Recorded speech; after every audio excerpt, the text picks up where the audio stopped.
All right, good evening, East Hampton Town Board. You're live on Channel 22, streaming to YouTube. You're being recorded. Phone lines are open. You may begin your meeting. Great, thank you, Matt. Good evening, everyone, and welcome to the East Hampton Town Board meeting of Thursday, September 5th. Carol, if you could please read the roll call. Present. Present. Present. Present. Present. If we could all stand for the Pledge of Allegiance. I pledge allegiance to the flag of the United States of America and to the republic for which it stands, one nation, under God, indivisible, with liberty and justice for all.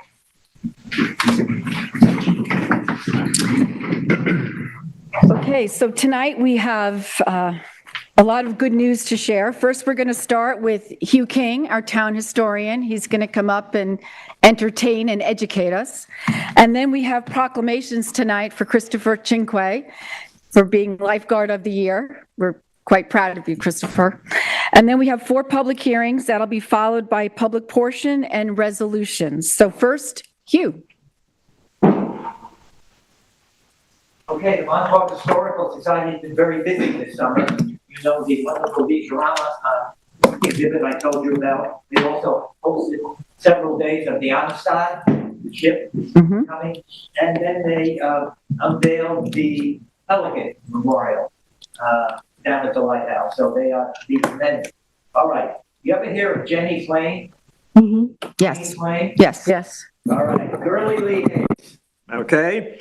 Gurley Lee Hayes came from a Virginia farm, and he came to a potato farm on the east end of Long Island. He came with his wife, Jenny, to Sagaponack to pick potatoes, found that the work was better than none, and decided to bring the rest of his family here.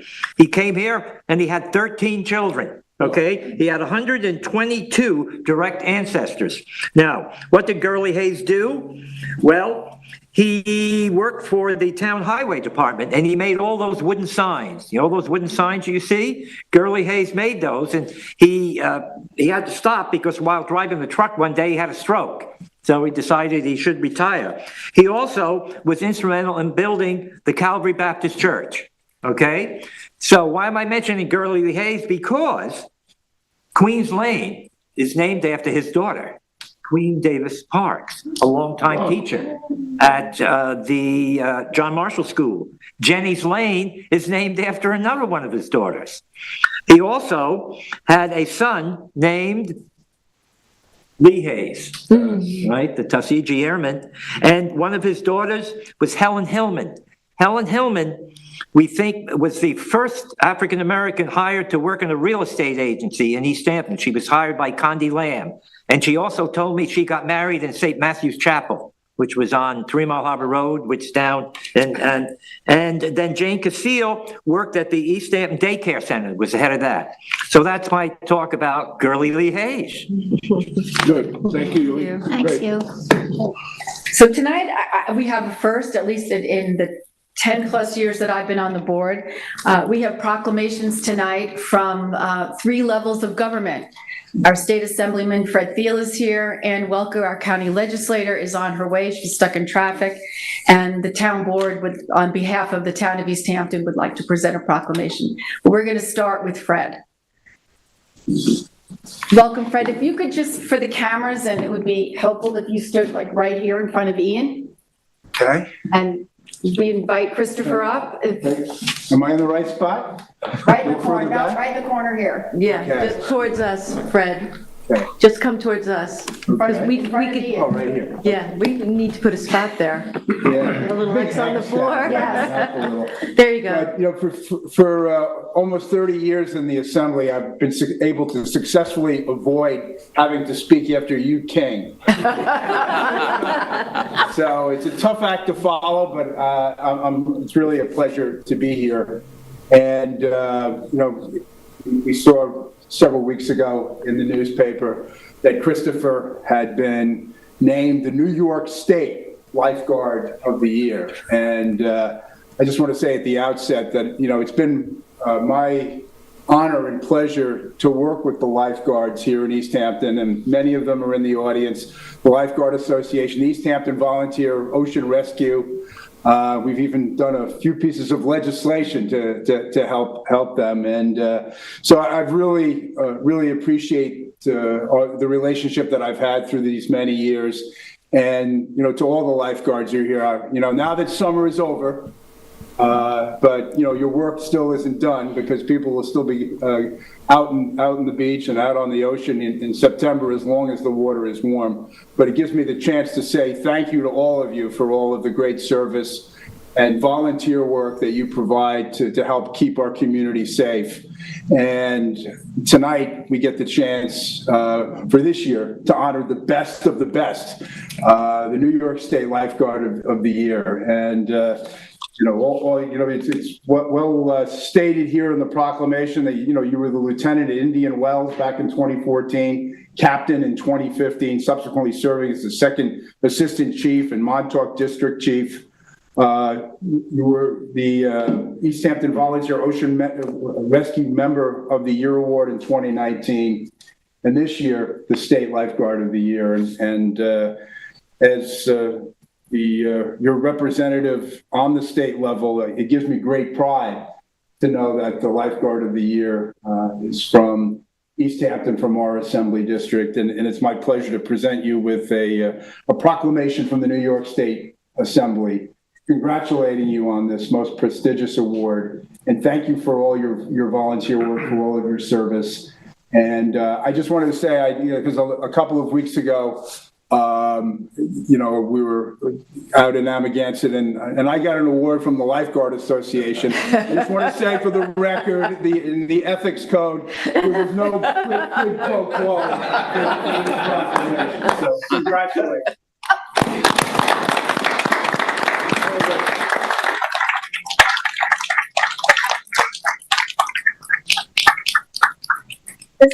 You're not going anywhere. Chris, you're not done yet. That's one. Way to go, Fred. Terrific.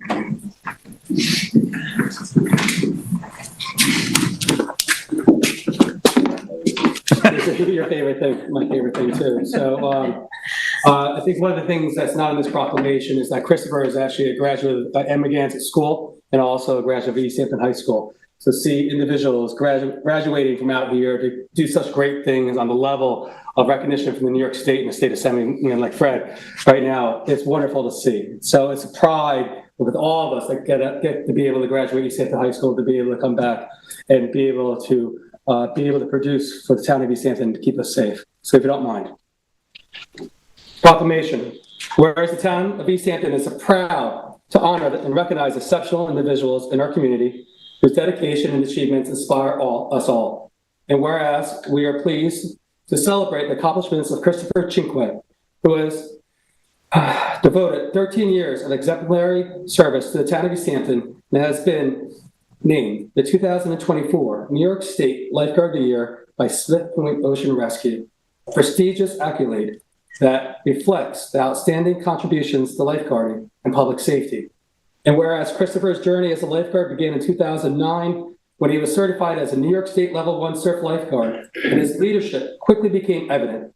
His skill led to his promotion to Lieutenant of Indian Wells in 2014, and in 2014, Captain the following year, and his receipt of the East Hampton Town Outstanding Lifeguard of the Year Award in 2016. And whereas in 2017, Christopher was promoted to the Second Assistant Chief, and in 2022 was appointed Montauk District Chief, overseeing over 65 lifeguards with a calm yet commanding presence, creating a strong support and rapport with his team.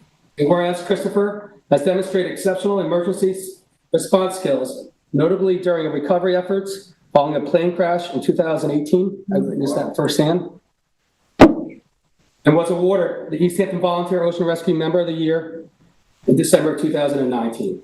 And whereas in 2022, Christopher has also served as the East Hampton Town Marine Patrol Officer, further showcasing his unwavering commitment to the community and community safety. And whereas Christopher Cinque's zero drowning record and his dedication to maintaining the highest standards of lifeguarding are a testament to his diligence, professionalism, profound impact he has had on our community. Therefore, let it be proclaimed that the town of East Hampton extends its heartfelt congratulations to Christopher Chukwa.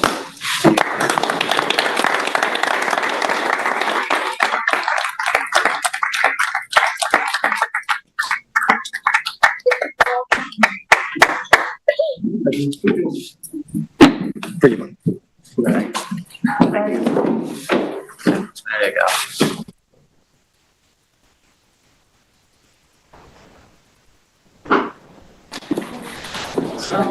Get in here. Yes, President. Yeah, the state gets a Don't worry, bigger the crown's bigger up there. proclamation. Bigger budget. And a big gold medallion with a clock. And here comes Anna. I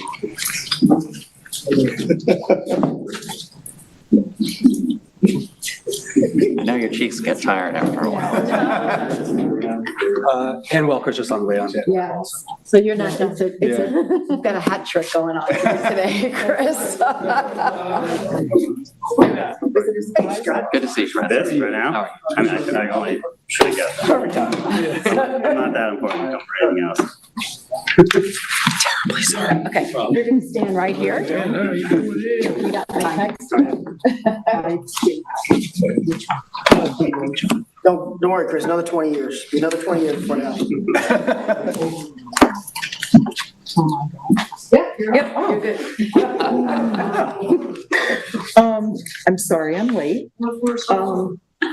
I am so delighted, though, to be here this evening to present a proclamation to Mr. Christopher Chukwa on behalf of the Suffolk County Legislature for his award of the New York State from Smith Point County Park Lifeguards on behalf as a New York State lifeguard. It's just an amazing, amazing thing. I myself was an ocean lifeguard for town of Southampton at Flying Point Beach back in the day, and I took the test with Joe Dooley at that time, and he ran Smith Point County Park. So for you to have this award as an East Hampton town lifeguard, and the fact that you're now working with the Marine Patrol and carrying on the tradition here of just everything water is just amazing. So I could not be prouder, and as the representative for both the town of Southampton and the town of East Hampton, it's just a huge honor to be able to present this proclamation to you. So thank you so much.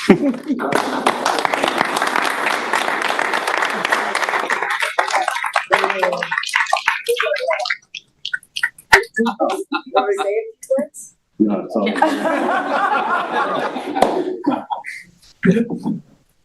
See this?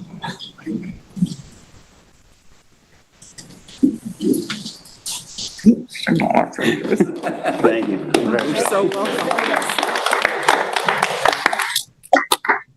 We made him blush. Hope he's got big wall space.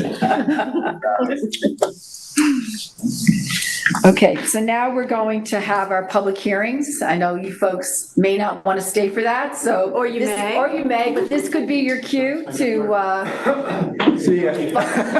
find the door. Thank you, everyone, for coming tonight. Did he talk? I think we're gonna go. Good night. He just wanted to write his name down.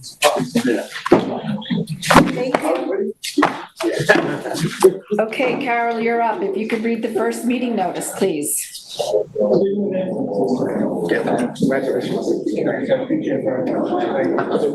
public hearings will be held live and in person by the town board and will be available electronically by video and teleconferencing and will be televised on local TV channel 22 and available for live stream on the LTV website.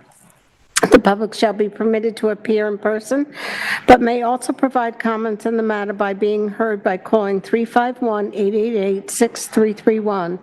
Any person or party wishing to be heard with respect to the foregoing may do so in person, by agent, by attorney, or by teleconference to the live meeting, or by written comment addressed to the East Hampton Town Clerk, 159 Panago Road, East Hampton.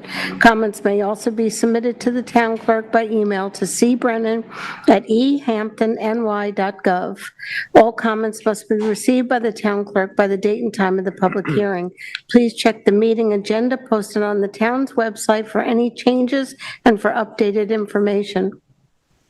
Take notice that the Town Board of the Town of East Hampton will hold a public hearing in the Town Board Meeting Room, East Hampton Town Hall, 159 Panago Road, pursuant to Section 247 of the General Municipal Law and Section 64E8 of the Town Law of the State of New York on September 5th at 6 p.m. or as soon thereafter as this matter may be heard, to consider the following: the town's acquisition for preservation of open space with the community preservation funds of a property located at 21 South Federal Street in Montauk, reputedly owned by the estate of Mary E. Eggers, and consisting of approximately 0.6 acres of land at a cost to the town of East Hampton not to exceed $325,000, plus reasonable survey, title, prorated tax, and recording charges.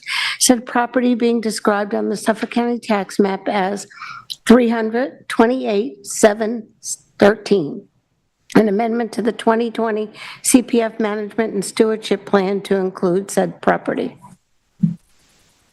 Great, thank you, Carol. Has anyone signed up for, oh, first, Scott, you want to introduce it, but then if you could, no sign up? We're talking about it on your screen, it's outlined in blue. It's just below Montauk Towns, and it's directly contiguous to another town holding space.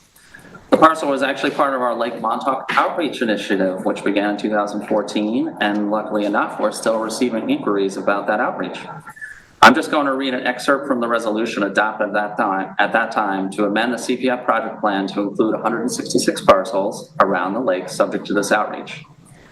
These parcels are vacant lands located within Lake Montauk watershed, all of which being part of a complex drainage system in which much of the surface and groundwater flows into the lake. Any of the parcels have high water table and poor soil drainage, and any development would require extensive alterations to the natural drainage patterns, which may contribute to chronic flooding. Development of these parcels and subsequent runoff may contribute to the non-point pollution of this watershed tributary system, which is suspected of contributing substantially to the poor water quality and high pollution concentrations within the lake. While this sentiment was describing 166 parcels, it also directly relates to 21 South Federal, which displays this exact description, plus freshwater wetlands. As it did when added in 2014, this parcel meets the criteria set forth in Town Law 64E. For these reasons and more, I would ask the board to pass a resolution to acquire. Thank you, Scott. So there's no one signed up for this public hearing, but I'll ask show of hands. David? Thank you. Good evening, David Buda from the Springs.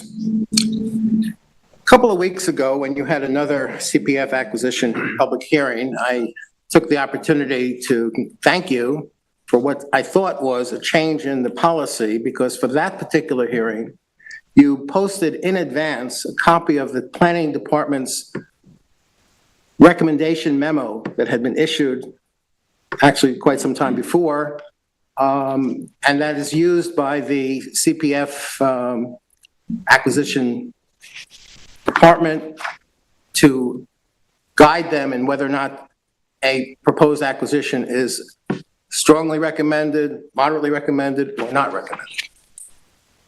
In almost all instances, the practice has been recently that the town enters into a contingent contract to acquire a property, secures a contract price, but that it's contingent upon the public hearing, which is a legal requirement. As long as you have entered into a conditional or contingent contract, and I wouldn't know that in this particular instance, but I assume that's the case, you have no reason not to release those records concerning the proposed transaction. It would be most helpful to the residents of this community. This particular transaction I have absolutely no problem with, but it would be so more informative if this map and any planning board memorandum that was received by the CPF committee was posted in advance of the public hearing. I scoured the town websites looking for it, expecting it, thinking that you had changed your policy. Apparently you haven't. So assuming that this project, this acquisition is one for which you did enter into a contingent contract, that memo should have been released for the purposes of informing the public. If the public is informed, then there's no reason, well, the public will be able to evaluate whether there's any concerns. In this case, without the advance notice of that information, it's merely speculative, and this becomes just a show, but it really doesn't give the public the meaningful opportunity to evaluate the proposal in advance of the public hearing. Thank you. Thank you, David. Anyone else here that would like to address the board? Matt, is there anyone on the line? We have no callers at this time. Motion to close? Second. All in favor? Aye. Carol, if you could read the second meeting notice?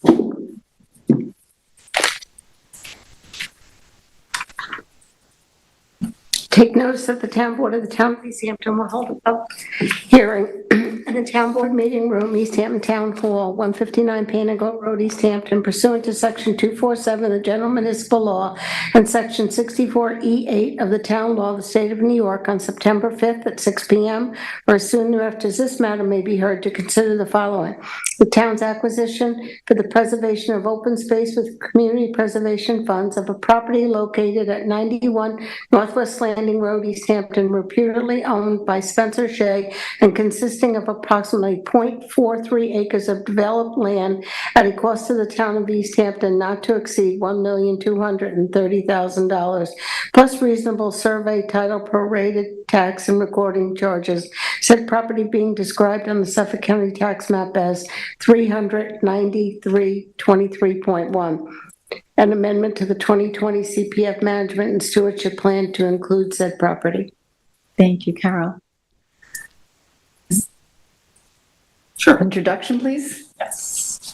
So on your screen, the property we're talking about is outlined in blue, right adjacent to Northwest Creek. The town is interested in acquiring this developed property, subject to the removal of structures and returning the property back to a natural state. As you can see on this aerial, there has been significant effort to preserve lands in this area by both the county and the town. Not only this parcel, but the surrounding lands are at a 5-foot elevation or less. This whole area within the harbor protection within the harbor protection overlay district, the water protection district, significant coastal fish and wildlife habitat, and a scenic area of statewide significance. The property contains freshwater wetlands. An acquisition of this and other waterfront lots, vacant or reclaimed, retains the benefit of habitat for wetland-dependent species, removing the nitrogen sources of associated septic, eliminating a source of nutrients for fertilizer applications, and allowing the retreat of wetland-dependent species and habitat as sea levels rise. The natural beauty of Northwest Creek and its surrounds are stunning.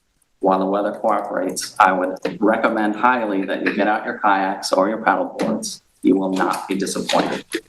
This parcel meets the criteria set forth in Town Law 64E. For these reasons, I would ask the board to pass a resolution to acquire. In both the preceding public hearing and this public hearing, there is not a planning assessment memo. We've had a number of discussions, and it is the policy of the board to share those memos when they are available. This piece in particular, there was a great concern that it would go on the market and go off the market nearly immediately. And so we struck while it was available. We have long had discussions with the planning department regarding this entire area and its importance for preservation purposes. And so we did not have time to get that assessment memo. With regard to the parcels, the 166 parcels, we were greatly vetted before we even adopted them to the CPF project plan. And so we didn't do a piece-by-piece assessment memo with the planning department. We work very well with the planning department as well as the natural resources department to identify those parcels. And so they were thoroughly vetted. without a specific. That's the Lake Montauk outreach that you're referring to. Correct, yes. Thank you, Scott. Again, there's no one signed up. Is there anyone here? David?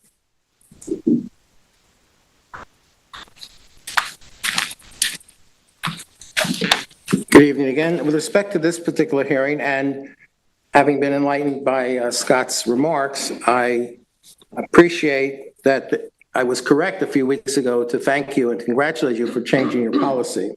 I can look forward to, I hope, in the future, for those proposed CPF acquisitions where there is a planning department review memorandum or evaluation memorandum, that they will be made public, together perhaps with the nice graphic showing the location of the property, so that the people of the town are informed about the nature of that acquisition prior to the day of the public hearing.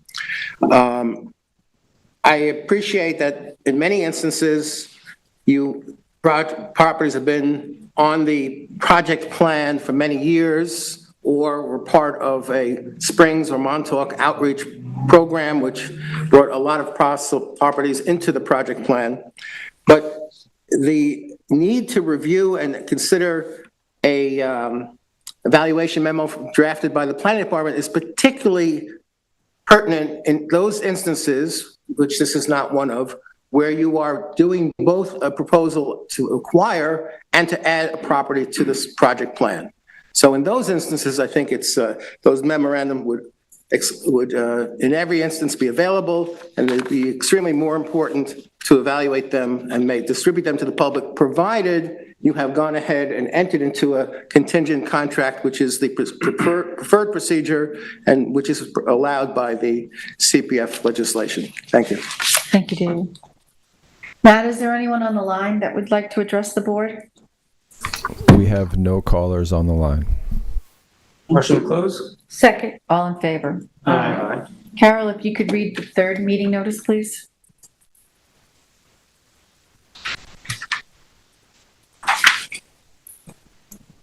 Please take notice that pursuant to Section 247 of the General Municipal Law of the State of New York and the provisions of the East Hampton Town Code, the Town Board of the Town of East Hampton will hold a public hearing in the Town Hall Meeting Room, 159 Panago Road, East Hampton, on Thursday, September 5th at 6 o'clock, or as soon thereafter as this matter may be heard, concerning the following grant of scenic and conservation easement to the Town of East Hampton. The grantor is Paul Bronzo.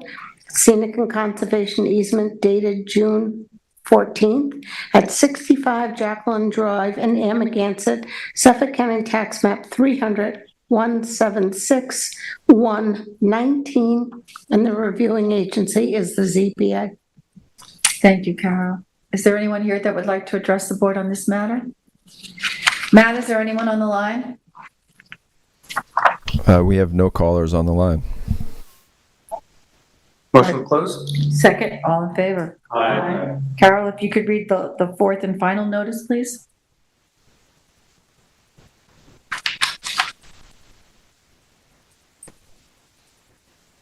Please take notice that pursuant to Section 247 of the General Municipal Law of the State of New York and the provisions of the East Hampton Town Code, the Town Board of the Town of East Hampton will hold a public hearing in the Town Hall Meeting Room, 159 Panago Road, East Hampton, on Thursday, September 5th at 6 o'clock, or as soon thereafter as this matter may be heard, concerning the following grant of scenic and conservation easement to the Town of East Hampton. The grantor is Andrew Minster.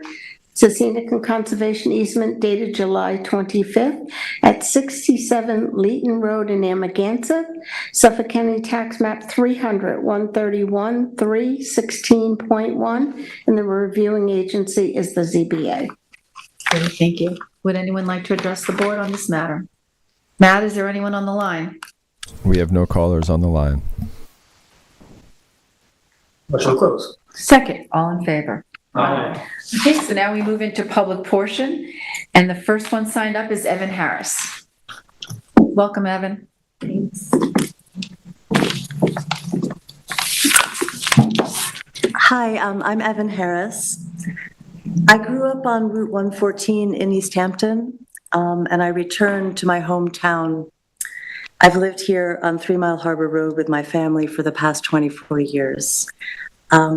I want to express my concern over the town board's initiative to move toward alienating the 2-acre triangle of parkland on North Main Street at the fork of 3 Mile Harbor Road and Springs Fireplace Road. I'm sorry that I didn't speak when it was the hearing, but I was still thinking about it. For me, there are 3 main issues. 1, alienating preserved open space so that it can be used instead to aid the flow of traffic breaks the trust placed in the town by the people of East Hampton. We are counting on the town to preserve and protect existing open space. It also breaks the trust of the people who donated a portion of the land to the town, and I'm afraid that it could serve as a warning to others who might want to donate land to the town not to do so, because the preservation of land donated to the town may not ultimately stick. 2, I grew up on Route 114 in the 1980s, so I'm very familiar with how the traffic circle at Toilsome Lane was finally arrived at over many years. That traffic circle is sterile and overpaved, and it's a missed opportunity to encourage walkers and bikers.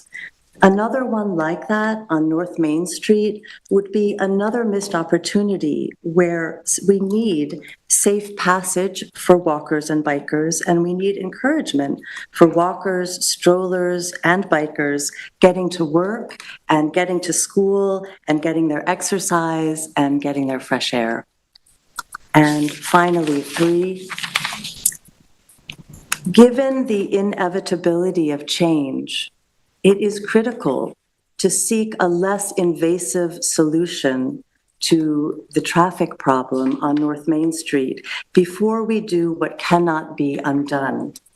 Before we alter the very map of this town, the very lay of the land, by replacing a historic fork in the road with a traffic circle that replaces already preserved open space.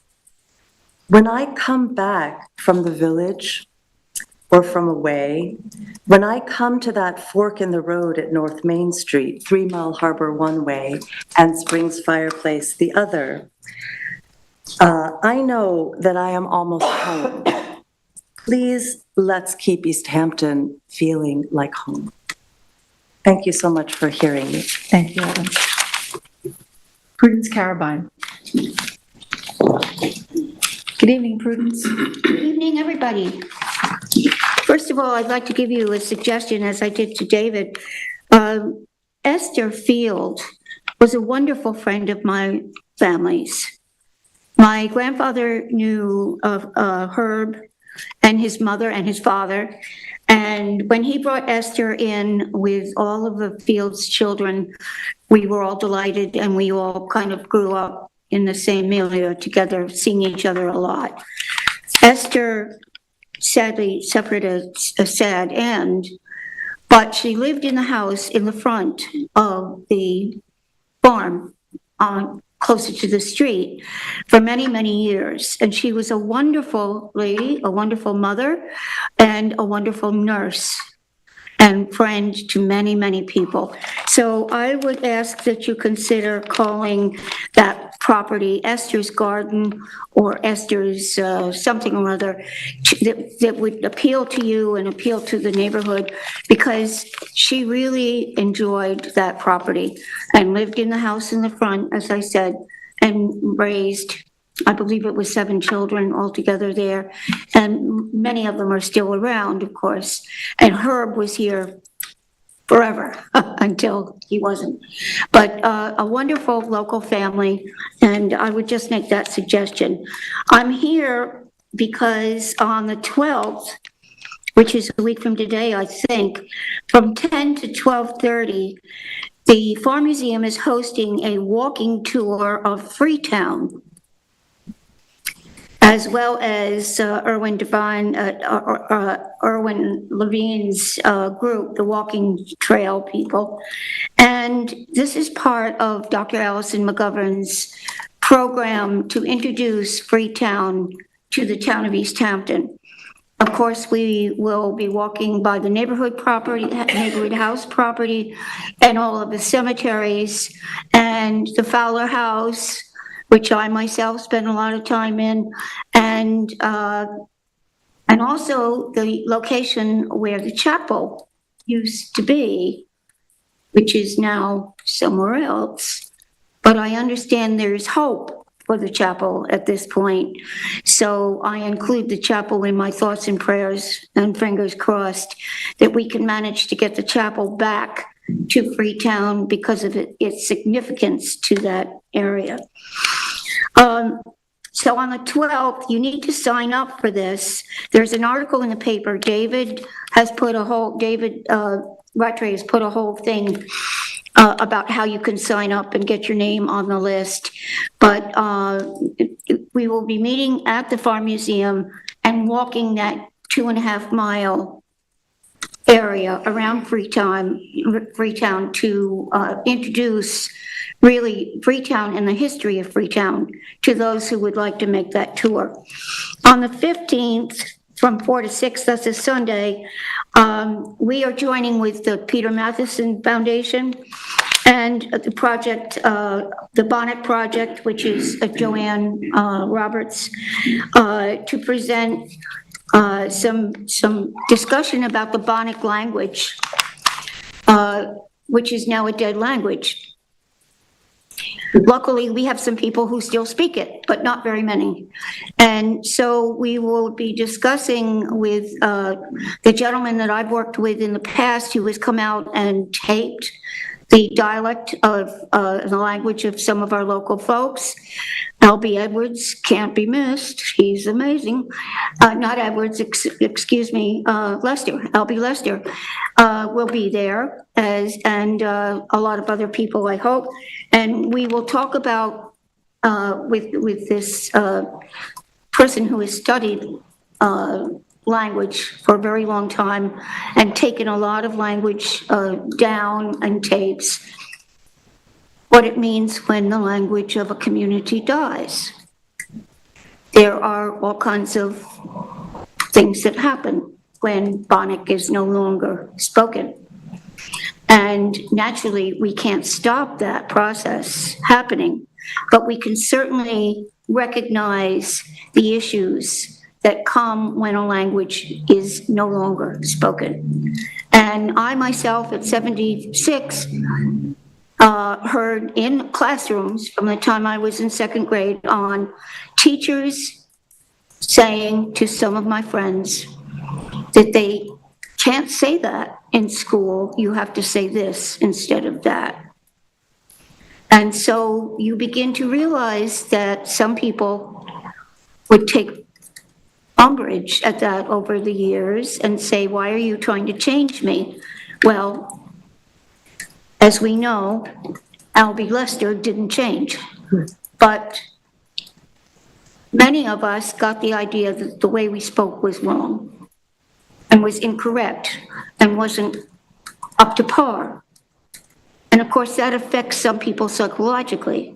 I never had that problem because I came from a family that got itself educated and moved on, but many of my friends and relatives, cousins have had the issue of feeling that somehow or another they weren't quite up to par. And that's what happened to our community at one point, particularly when the fishing was pulled out from underneath us, as you all know.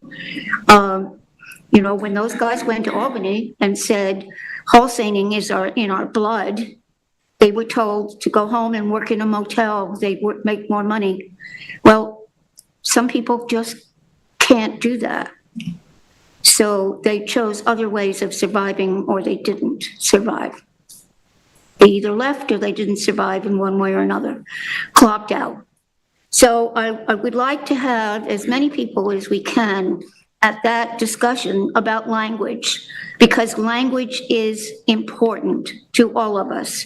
And when it's dead and gone, there are repercussions in the families that still choose to speak that in among themselves, not in public and certainly not in a classroom. So I would hope that you would think about that from 4 to 6 on the 15th.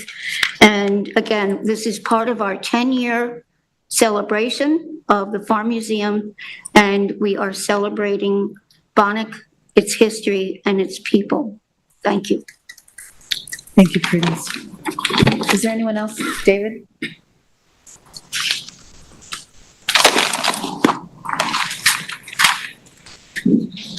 Good evening again, David Buda from the Springs. I'd like to touch on a couple of different topics. One, I read the articles and papers this morning, which led me to believe that you were planning this evening to consider adopting a resolution to act upon the public hearing that was held to remove the nature preserve designation for the triangle of land at the intersection of Springs Fireplace Road and North Main Street, or I should say 3 Mile Harbor Road. Maybe that information was premature, or maybe those statements in the article were incorrect. I looked through the agenda, including the last minute changes, and I don't see such a resolution. So I assume that you are not quite ready to act upon the public hearing. Is that correct? Mm-hmm. Okay. Second, during your work sessions, Supervisor, you go through the police reports, which I appreciate, and you announce what types of violations or crimes are acted upon by the police. And sometimes, for example, there are reports of possible noise ordinance violations, and at least in the last couple of weeks, there have been some positive actions taken by either the police or the ordinance department, whichever one is manning the noise meters at commercial and even residential locations. So it's good to know that the town offices that enforce our laws are hard at work and are finding violators. What we don't ever seem to be informed about is what happens down the road when those complaints are filed in justice court and wind their way slowly through the process and ultimately result in a disposition and probably often some type of fine or action by the court to enforce it in the future. This town does not have any readily available mechanism for the public to track matters that are occurring in the justice court. Now, I am particularly interested in those civil ordinance violations that are heard on Mondays. I used to have time to go and watch and keep track of the calendars. I don't anymore. There should be some system for tracking those significant actions, and I can appreciate that perhaps you don't want to be in the business of publicizing charges, but certainly you should be in the process, it should be public policy to publicize dispositions, especially guilty dispositions and fines or other actions that are taken by the justice court. We don't have that. Over the many years, over the last dozen years, yes, there have been a couple of news accounts of significant actions of ordinance enforcement with respect to homes that were illegally occupied, et cetera. But generally speaking, there should be, in my opinion, a regular mechanism for letting the public know what the outcomes of those cases are. I have one last topic very quickly. Back in October, you took a very significant action. You adopted a change in the certificate of occupancy requirements, which went into effect January 1st. In my work, I track all the sales in the town with the exception of the village of Sag Harbor. Occasionally, I have reason to look at the property cards to see whether or not, to see what improvements are on a property, and then I incidentally see whether or not a certificate of occupancy was issued recently since the date of the transfer of ownership. I have found situations where that has not occurred. So my question to you is, between the assessor's office that also gets records of all the sales, the building department that certainly maintains the property cards, and the ordinance enforcement department, whose job I assume it is to enforce this ordinance, who is actually coordinating their efforts and ensuring that the ordinance requiring, in most circumstances, a new certificate of occupancy upon a change of ownership with certain narrow exceptions. Who is enforcing that? I am afraid that if there's not a coordinated policy and system for tracking all the sales and checking on enforcement, at least maybe on a sample basis, maybe on a representational basis, someone needs to audit whether or not this is a problem, whether or not people are complying, whether or not people are avoiding it, or a combination of both. And if people are avoiding the requirement, what are we going to do to enforce the ordinance? Obviously, to adopt an ordinance and then not to enforce it is pretty silly. Thank you. Thank you, David. Bruce?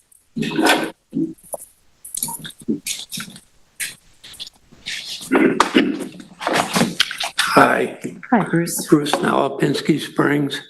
I'm not here to influence anybody's decisions about anything. It's more informational, and I apologize ahead of time if you're ready to know all this. But when I worked for the town of Southampton, I met a very nice guy, Tom Neely, who used to work for the Hampton Jitney, and he went to the town of Southampton, and he was called the traffic and safety manager. And everything to do with roads, speed limits, the county, all those relationships that the town may want the public to go out there.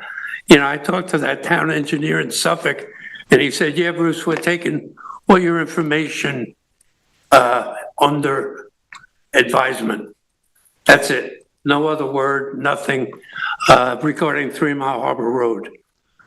Regarding the traffic circle,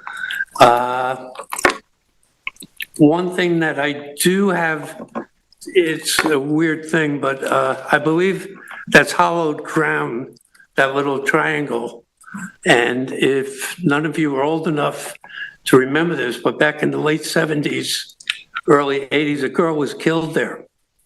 And that white building used to be a nightclub.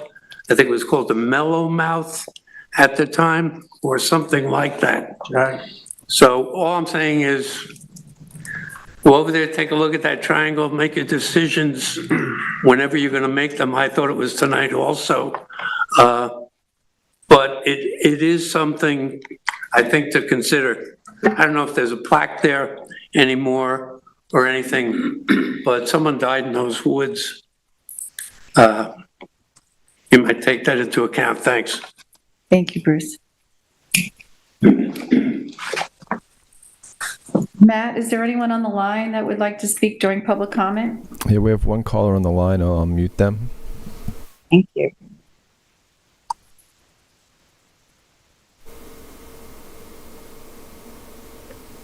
Good evening, Town Board. It's Jane Uring and Amagansett. Hi, Jane. Hello. Happy belated Tumbleweed Thursday. And I guess while I'm talking about that, I just also would love to do a shout out to the incredible work that everyone in the town, the first responders, did this summer. I know the board has been reading out every week statistics about the number of calls and things like that. It's just truly amazing what our town infrastructure was able to do this summer. But I'm actually calling to just plant a seed briefly. I'm somewhat inspired for these comments by the public hearing that you just had a little bit ago. I think it's about the Shea property, which is 91 Northwest Landing Road, and my comments are not about that public hearing specifically. But, you know, this is another property. Oh, and by the way, let me say, I'm thrilled to see this property in this fragile, environmentally, ecologically beautiful, fragile place be preserved by the town, and that's a great commitment. But this is a property that has a small house on it. I believe it's 1,000 square feet. And of course, I think the resolution says, subject to removal of structures. And I've heard this come up from time to time over the last few years where the town is buying a property with municipal funds or CPF, and it's always about demolishing.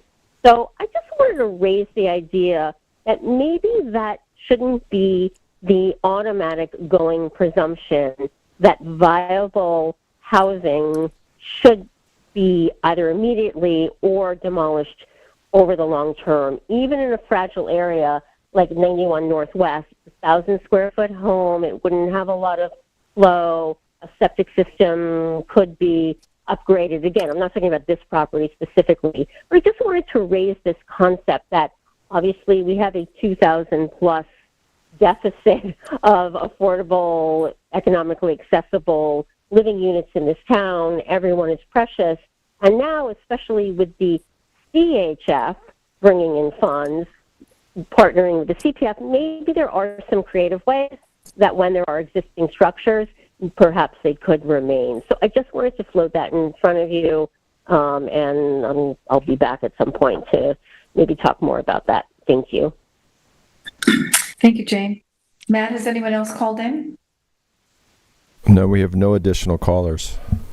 Okay, so that now we're going to move to public comment, where it's been closed, and now we'll move to liaison reports. Resolutions, I'm sorry, Sorry. wrong night. First resolution is 2024-1108. This is a warrant approval.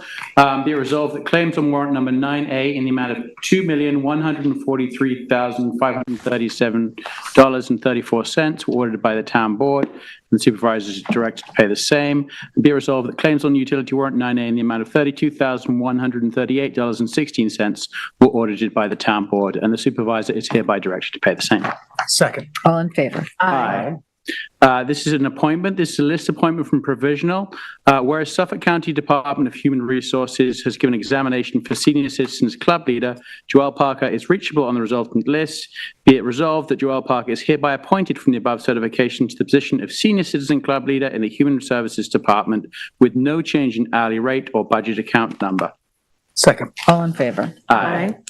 This is another appointment, list appointment from provisional, whereas Suffolk County Department of Human Resources has given examination for Assistant Senior Citizen Center Manager, and Corrine Wazelis is immediately reachable on the resultant list. Be it resolved that Corrine Wazelis is hereby appointed from the above certification to the position of Assistant Senior Citizen Center Manager in the Human Services Department with no change in hourly rate or budget account number.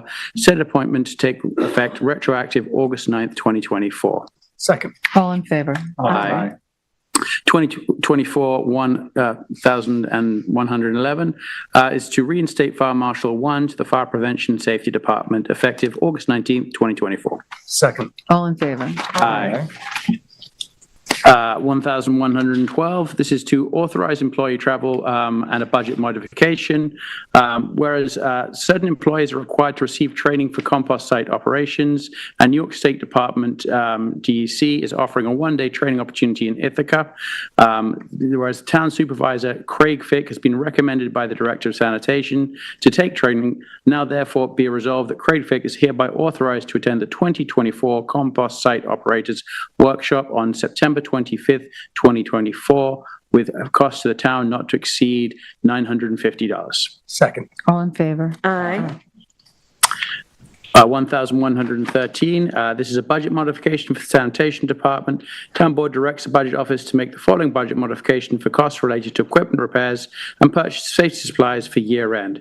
This is an increase in the revenue budget line of solid waste fees in the amount of $36,190, and an increase in the expenditure budget line for office expenses in the amount of $2,950, and motor vehicle repair and supply in the amount of $33,240. Second. All in favor? Aye. 1114, this is again a budget modification for Sanitation Department. We're going to increase the revenue budget line for insurance recoveries in the amount of $33,800, and increase the expenditure budget line for workers' comp in the amount of $33,800. Second. All in favor? Aye. 1115 is a budget modification for Fort Hill Cemetery. Here we'll be increasing expenditure budget line for maintenance in the amount of $10,000, and increasing the revenue budget line in sales for Fort Hill Cemetery in the amount of $10,000. Second. All in favor? Aye. 1116 is an agreement of contracts. This is to accept OpenGov Inc. Change order for the additional software services.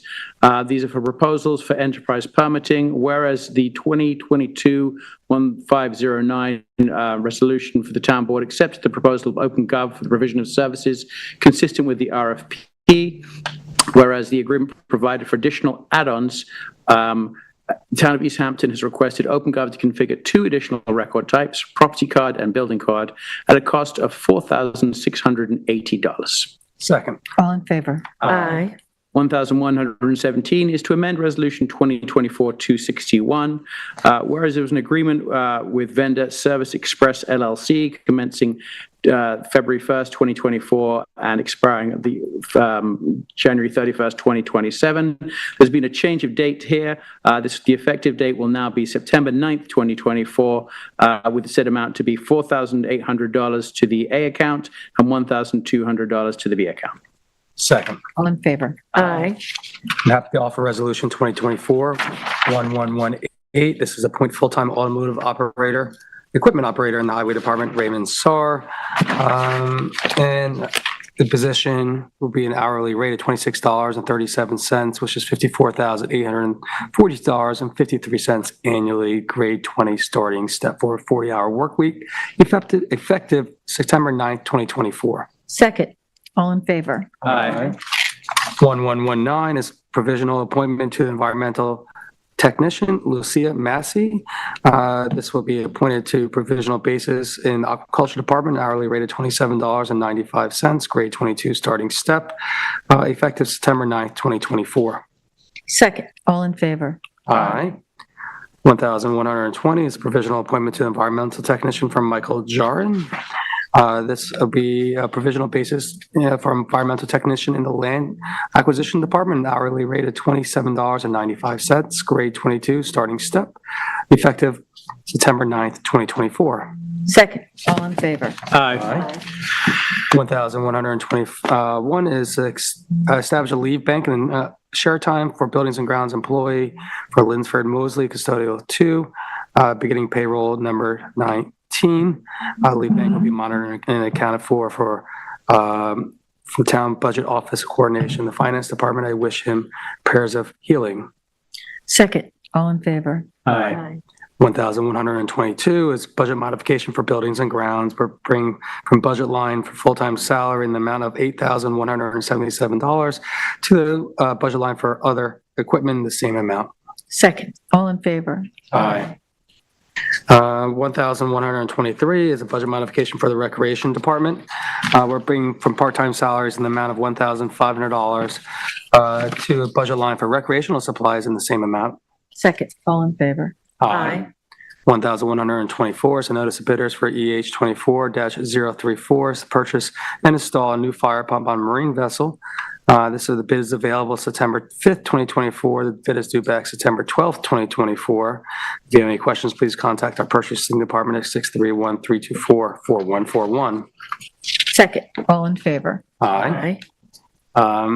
This is 1125. It's a notice of bidder for EH 24-037. This is the purchase and delivery of jet skis for 2024. This is a rebid bid, third time's a charm maybe. Available September 12th, 2024. The bid is due back September 26th, 2024. Once again, please contact our purchasing department at 631-324-4141 if you have any questions. Second. All in favor? Aye. 1126 is the notice bidders for EH 24-033. This is intersection improvements at Stephen Hans Path and Long Lane / 2 holes of water. The bid is available 9/5/24 and the bid is due back 10/3/2024. Any questions, please contact our purchasing department at 631-324-4141. Second. All in favor? Aye. 1127 is a set bid EH 24-030. This is the Montauk Playhouse Phase 2 HVAC installation. That goes to Boilermatic Welding Industries, and where the bid of Boilermatic Welding Industries is hereby accepted at a total cost of $264,000, taken from the funding line mentioned below. Second. All in favor? Aye. 1128 is a SEP donation of tree work services from Mark Daniels Tree Service for one of the cemeteries at 53 Mile Hall Creek Harbor. I didn't make an amendment. The amendment is going to go in the last resolve. The last resolve is going to put the state that the generous donation of services valued at $1,400. I need to add valued at $1,400. Second is amended. All in favor? Aye. I would like to make a motion to withdraw number 1129, please. Second. All in favor? Aye. Aye, Resolution 1130. This is a public hearing for conservation easement at 19 Fenwick Road and 13 Fenwick Avenue in Montauk. And this is pursuant to Section 247 of the General Municipal Law, of the State of New York. The Town of East Hampton will hold a public hearing in the Town Hall Meeting Room, September 19th, 2024, at 6 p.m. to hear this matter, and the grantor is Michael Agello and Susan Agello, and it's a scenic and conservation easement. The date of the easement is July 15th, 2024. The Suffolk County tax map number is 300-19-08-21 and 22.1. The reviewing agency is the Zoning Board of Appeal. Second. All in favor? Aye.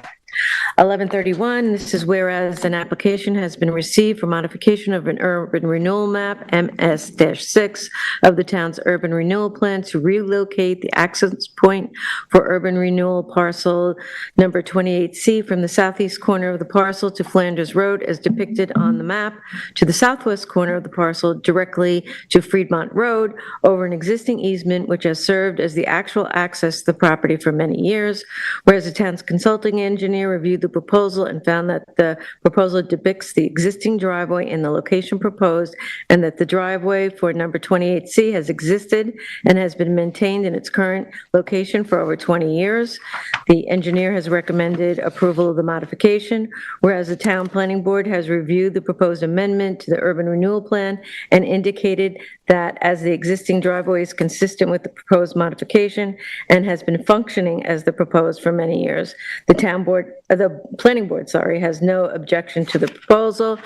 Therefore, the town of East Hampton will hold a public hearing pursuant to Chapter 232 of the Town Code, urban modification of urban renewal plans in the town meeting room, October 3rd, 2024, at 6 p.m. Second. A call for discussion. I just want to say it's best practice for us to discuss amendments to UR maps, that we should have it at a town board work session. I'm comfortable moving forward with scheduling the public hearing, since we have 3 work sessions between now and the public hearing, but we really need to get a date set for that, for John Jolnicki or someone from the town attorney's office to take us through the modification. And we have not yet received the planning board memo based on their discussion about this. So we will need that too. So with that said, we have the meeting either the 10th, the 17th, or October 1st, the choices. So all in favor? Aye. Aye. Resolution 1132 is a provisional appointment to environmental technician for Megan Folks, whereas the town of East Hampton has requested and received permission to fill the position of environmental technician. Resolved that Megan Folks is and hereby appointed on a provisional basis to the full-time position of environmental technician in the Natural Resources Department at the hourly rate of $27.95, grade 22 starting step, which is $58,130.59 for a 40-hour work week, effective September 9th, 2024. Second. All in favor? Aye. Resolution 1133 is a list appointment from provisional for Yaner Salazar, whereas the Suffolk County Department of Human Resources, Personnel and Civil Service has given an examination for ordinance inspector, Spanish speaking, and Yaner Salazar is reachable on the list. Resolved that Yaner Salazar be and is hereby appointed from the above certification to the position of ordinance inspector, Spanish speaking, in the Ordinance Enforcement Department with no change in hourly rate or budget account number. Said appointment to take effect retroactive to July 19th, 2024. Second. All in favor? Aye. 1134 is a list appointment from provisional for Joe Palermo, and this is where Suffolk County Civil Service has given an examination for Chief Building Inspector, and Joseph Palermo is reachable on the resultant list. Resolved that Joseph Palermo be and is hereby appointed from the above certification to the position of Chief Building Inspector in the Building Department with no change in hourly rate or budget account number. Said appointment will take effect retroactively to August 22nd. Second. All in favor? Aye. 1135 is list appointment from provisional for Aaron Atkinson. And again, this is where the Suffolk County Department of Human Resources, Personnel and Civil Services has given an examination for ordinance inspector, and Aaron Arkinson is reachable on the resultant list. Resolved that Aaron Arkinson be and is hereby appointed from the above certification to the position of ordinance inspector in the Ordinance Enforcement Department with no change in hourly rate or budget account number, and said appointment is to take effect retroactively to July 19th, 2024. Second. All in favor? Aye. Resolution 1136 is list appointment from provisional for Christine Gowdy. And again, Civil Service is given an examination for ordinance inspector, and Christine Gowdy is reachable on the resultant list. Resolved that Christine Gowdy be and is hereby appointed from the above certification to the position of ordinance inspector in the Ordinance Department, Enforcement Department, with no change in hourly rate or budget account number. Said appointment to take effect retroactive July 19th, 2024. Second. All in favor? Aye. 1137 is again a list appointment from provisional for Ryan Benitez. And again, Ryan is reachable on the resultant list from Suffolk County Civil Service. Resolved that Ryan Benitez be and is hereby appointed from the above certification to the position of building inspector in the building department with no change in hourly rate or budget account number. Said appointment to take effect retroactive to July 19th, 2024. Second. All in favor? Aye. 1138 is a list appointment from provisional for Brandon Gabbard. Brandon Gabbard, again, is reachable on the resultant list. Resolved that Brandon Gabbard be and is hereby appointed from the above certification to the position of building inspector in the building department with no change in hourly rate or budget account number, and said appointment to take effect retroactive to July 19th, 2024. Second. All in favor? Aye. 1139 is a budget modification in the animal control, and this is taking from full-time salaries in the amount of $3,660 to office expense in the amount of $160 and other equipment in the amount of $3,500. Second. All in favor? Aye. 1140 is a budget modification in the Adjudication Bureau, and this is to increase the expenditure budget line for subcontractor costs in the amount of $5,000 and increase the administrative adjudication fines line in the amount of $5,000. Second. All in favor? Aye. 1141 is a budget modification in the Ordinance Department, and this is to take travel, conference, and dues in the amount of $325 to the budget line office expense in the same amount. Second. All in favor? Aye. 1142 is the village hardware invoice, where it's been ascertained by the planning department that there's one invoice past due to village hardware. Actually, there's three in different amounts, so therefore be it resolved that the town is authorized to pay the outstanding invoice to village hardware in the total amount of $15.48. Second. All in favor? Aye. 1143 is outstanding invoices for the Raynor Group, whereas it's been determined that certain 2023 invoices from services provided by the Raynor Group remain outstanding. Resolved, the payment in the total amount of $3,243.25 for outstanding invoices for services to the Planning Department during the mentioned year shall be payable to the Raynor Group. Second. All in favor? Aye.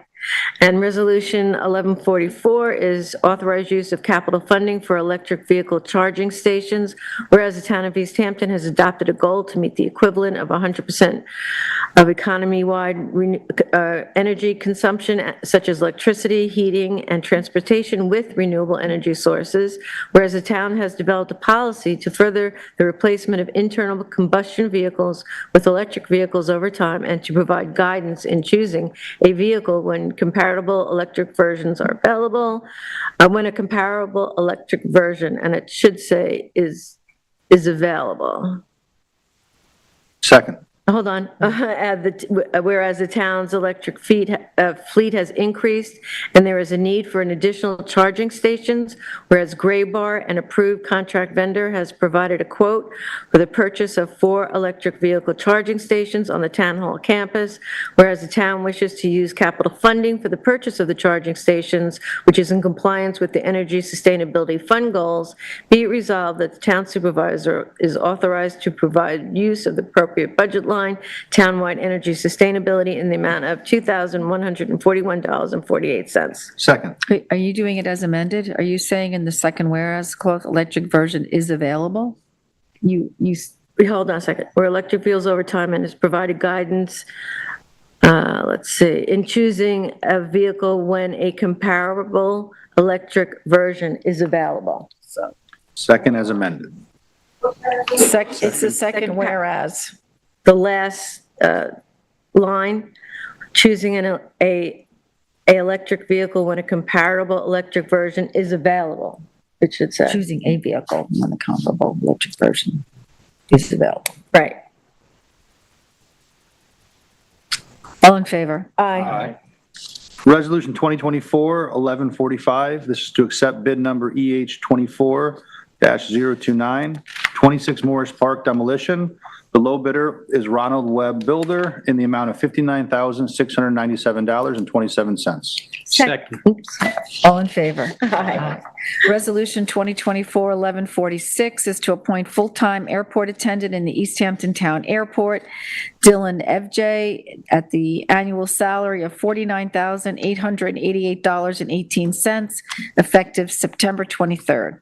Second. All in favor? Aye. 1147 is to appoint part-time police officer to the East Hampton Town Police Department, Daniel Sanchez, at the hourly rate of $29.64, effective September 15th. Second. All in favor? Aye. 1148 is a list appointment from provisional for Emily Bono, and this is to the position of principal account clerk in the Finance Department with no change in hourly rate or budget account number, retroactive to August 16th. Second. All in favor? Aye. 1149 is a list appointment from provisional for Betsy Bono. This is to the position of senior office assistant in the East Hampton Town Police Department with no change in hourly rate or budget account number, retroactive to August 12th.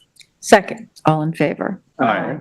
1150 is a list appointment from provisional for Rosemary Birdie. This is to the position of principal account clerk in the Finance Department with no change in hourly rate or budget account number, retroactive to August 16th. Second. All in favor? Aye. 1151 is to establish a leave bank share time for an East Hampton Town Police Department police officer. Second. All in favor? Aye. 1152 is a budget modification for the airport. We're increasing the appropriated unreserved fund balance in the amount of $300,000, and we're increasing outside professional in the same amount. Second. All in favor? Aye. 1153 is the budget modification for the airport, and we're increasing aviation fuel in the amount of $15,000 to subcontractor costs in the same amount. Second. All in favor? Aye.